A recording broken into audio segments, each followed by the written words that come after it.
Hola chicos, la clase de ciencias de esta semana tiene como objetivo estudiar la clasificación de las células. Y en clases pasadas estuvimos revisando algo muy superficial acerca de las células, pero en la clase de hoy las vamos a definir como la unidad básica, estructural y anatómica de todos los seres vivos y donde se realizan todas sus funciones. Es decir, que la célula es una unidad básica porque todos los seres vivos, desde los más simples hasta los más complejos, tienen células, estructural y anatómica porque las células forman el cuerpo de todos los seres vivos y allí también se realizan todas sus funciones. ¿Qué tipo de funciones se realizan en las células? Pues todas las funciones vitales, respiración, existe también la reproducción celular, la nutrición se da a través también de las células y dependiendo del tipo de células, estas funciones van a ser simples o más complejas. Acá tenemos una imagen de una célula de origen animal y digamos que una vista macroscópica de este organismo que es sumamente microscópico. Las células se clasifican en dos, según su complejidad. Y en este caso vamos a estudiarlas y son las células procariotas y las células eucariotas. En el dibujo podemos observar en la figura A un modelo de célula procariota y en la figura B un modelo de célula eucariota, sabiendo que existen muchos tipos o muchos ejemplos de células procariotas y eucariotas, aquí estamos tomando uno. En el caso de la célula procariota vemos de un organismo bacteriano o de una bacteria, es un ejemplo de bacteria, y en la célula eucariota tenemos otro tipo de microorganismo que ya es más complejo y por eso lo está compuesto o está formado por este tipo de células.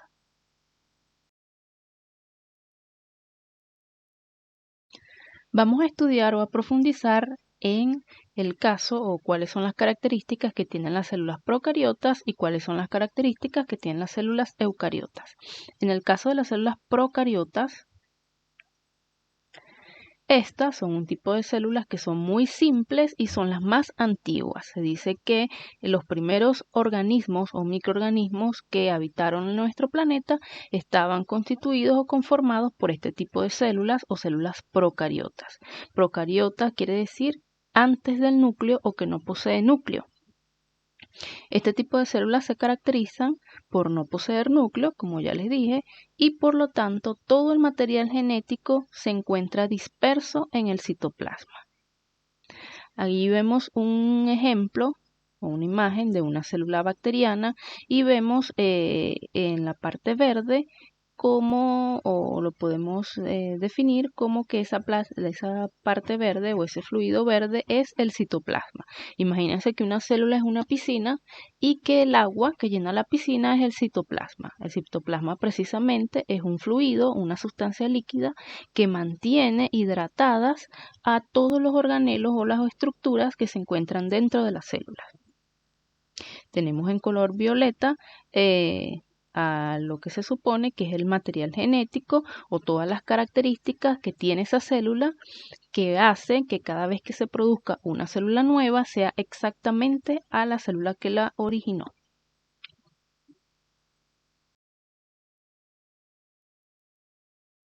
Células eucariotas. Este tipo de células son más complejas y evolucionadas que las procariotas, es decir, que son, por decir, como más modernas.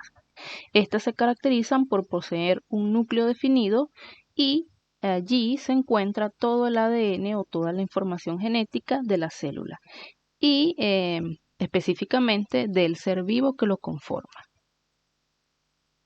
Allí tenemos una célula eucariota de origen animal y vemos una estructura llamada núcleo, que es la que está en color violeta en uno de los extremos, es una estructura o un organelo de gran tamaño que guarda toda la información genética de los seres vivos. En cada célula de nuestro cuerpo tenemos un núcleo que contiene toda la información de cómo nos vemos físicamente, es decir, que allí está guardada la información de nuestro color de piel, de nuestro color de ojos, de nuestro color de cabello, de nuestra estatura, inclusive hasta de nuestra contextura y de muchas características físicas, de todas, las tenemos allí. Digamos que todas las características que son naturales, no las que podemos cambiar. Se encuentran registradas entonces o guardadas en nuestro ADN dentro del núcleo de cada una de las células. Cabe mencionar y cabe destacar que los seres vivos complejos, como las plantas y los animales, incluyéndonos a nosotros, poseemos células eucariotas.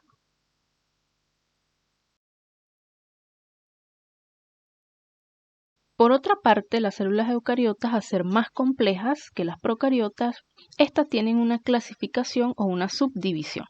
Las células eucariotas se clasifican en células animales, que evidentemente van a conformar a todos los animales, desde los más simples hasta los más complejos, y las células vegetales, que van a conformar a todos los vegetales, a todas las plantas, a todos los frutos, desde los más simples hasta los más complejos. Y allí tenemos un ejemplo de una célula animal y de una célula vegetal.